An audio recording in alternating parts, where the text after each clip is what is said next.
नमस्कार, स्वागत है आपका। आप देख रहे हैं टीवी9 भारत वर्ष। मैं हूं आपके साथ रवि मिश्रा। दिल्ली के विज्ञान भवन में बीएसएफ का सम्मान समारोह चल रहा है। गृह मंत्री अमित शाह अभी भी समारोह को संबोधित कर रहे हैं। देश की सुरक्षा के लिए लगाव के कारण कई बार सोचता रहता था, पढ़ता भी रहता था। जिस प्रकार से देश चलता था वो देखता भी रहता था। फिर राजनीति में आया, अलग अलग जिम्मेदारियां भी मिली, मगर वो यात्रा कभी नहीं रुकी। मुझे कई बार ऐसा होता था कि इस देश की रक्षा नीति है या नहीं। जब तक श्री नरेंद्र मोदी देश के प्रधानमंत्री नहीं बने, हमारी स्वतंत्र रक्षा नीति ही नहीं थी। वो विदेश नीति से प्रभावित थी या तो विदेश नीति रक्षा नीति पर ओवरलैप कर रही थी। नरेंद्र मोदी बनने के बाद ही स्वतंत्र रक्षा नीति हुई कि हमारा सभी के साथ शांति का इरादा है, मगर हमारी सीमाओं के साथ कोई छेड़खानी करेगा, हमारी संप्रभुता को कोई अगर चैलेंज करेगा तो रक्षा नीति की प्राथमिकता है उसको उसी भाषा में जवाब दिया जाएगा। और ये बहुत बड़ी उपलब्धि है। देश को एक अच्छी रक्षा नीति की जरूरत थी जो देश के प्रधानमंत्री नरेंद्र मोदी जी ने दी है। और मैं मानता हूं इसके बगैर ना देश का विकास हो सकता है, ना उसके बगैर देश का लोकतंत्र पनप सकता है। और ये बहुत बड़ा काम मोदी जी ने किया है।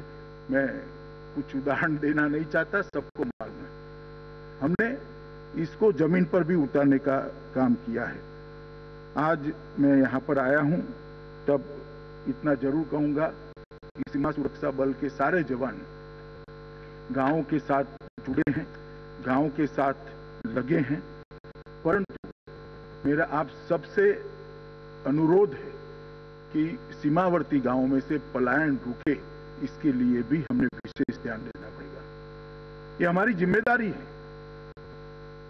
पलायन रुकना चाहिए, वहां पर सरकार की विकास की सारी योजनाएं पहुंचनी चाहिए।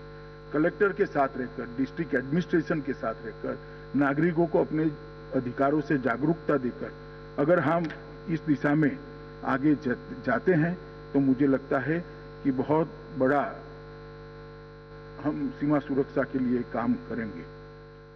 मित्रों, आज मैं यहां पर आया हूं तब मैं इतना जरूर कहूंगा कि हमारी चुनौतियों को देखकर हमने अपने आप को तैयार करना पड़ेगा और टेक्नोलॉजी का भरपूर उपयोग करते हुए हमारी सुरक्षा को सुनिश्चित करना पड़ेगा।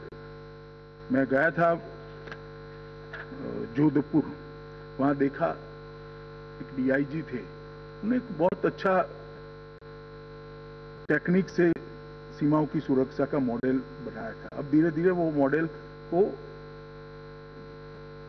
सारी जो कमियां होगी या प्रैक्टिकल उपयोग करने के लिए ये सब दूर कर हम इसको आगे लागू कर सकते हैं। इस प्रकार से हर जवान ने भी आपकी दिक्कतों को कौन सी टेक्निक के सहारे ये दिक्कतों को समाप्त कर सकते हैं। बाकी सारी चिंता करने की सरकार की जिम्मेदारी, तब आपके परिवार के स्वास्थ्य की जिम्मेदारी सरकार की है। आपके लिए अच्छे रहने की जगह देने की जिम्मेदारी सरकार की है। आपके स्वास्थ्य की जिम्मेदारी भी सरकार की है। परंतु आपको सुरक्षा के काम में जो दिक्कतें हैं वो दिक्कतों को टेक्निक के सहारे दूर करने की जिम्मेदारी और इसके लिए सुझाव और रास्ते ढूंढने की जिम्मेदारी आपकी ही है। और मैं मानता हूं कि बल के सभी अधिकारियों ने विशेषकर इस पर ज्यादा ध्यान देना चाहिए। रूटीन ढर्रे में से निकलकर चुनौतियों को टेक्निक के सहारे कैसे समाप्त कर सकते हैं। हम जो अतिक्रमण करना चाहते हैं उससे 2 कदम कैसे आगे रह सकते हैं। जो घुसपैठ करना चाहते हैं, तस्करी करना चाहते हैं, उससे 2 कदम कैसे आगे रह सकते हैं। वो मुझे लगता है कि जिम्मेदारी विशेषकर अधिकारियों की है। अपने जवानों के साथ से नियमित रूप से संवाद करना, फीडबैक लेना, फीडबैक लेकर इनकी दिक्कतों को समझना और टेक्निकल एक्सपर्ट के साथ बैठकर इसका टेक्निक के सहारे रास्ता ढूंढना, ये अधिकारियों की जिम्मेदारी है। आज ढेर सारे अधिकारी भी यहाँ उपस्थित है, इसलिए मैं इनको भी कहना चाहता हूं कि इस विषय में आपने देखना चाहिए। अंत में मैं इतना ही कहूंगा कि बीएसएफ भारत के गौरवपूर्ण वीरता के इतिहास में बीएसएफ ने अपने बलिदानियों के आधार पर एक महान कीर्ति स्तंभ की रचना की है, जिस पर पूरा देश मन से गौरव करता है कि आपके कारण हम सुरक्षित है, आपके कारण हमारी संप्रभुता सुरक्षित है, आपके कारण लोकतंत्र सुरक्षित है और आपके कारण ही विकास आगे बढ़ सकता है। अड़ी सोमवार से शुक्रवार शाम 6 बजे सिर्फ TV9 भारतवर्ष पर।